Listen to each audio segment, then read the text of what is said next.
భక్తి వైరాగ్యపు త్రిదండము చేపట్టి ధర్మ రక్షణ దక్షత కాషాయము ధరించి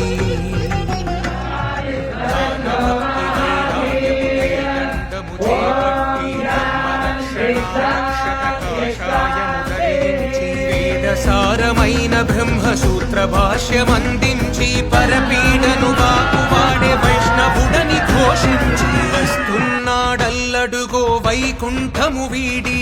వైదిక ధర్మము చాటిన రామానుజమూర్తి. జయ శుభకర జయ రామానుజదేవా, సద్గతి నందించే మురళీ పదముల సేవా శ్రీపతి పంప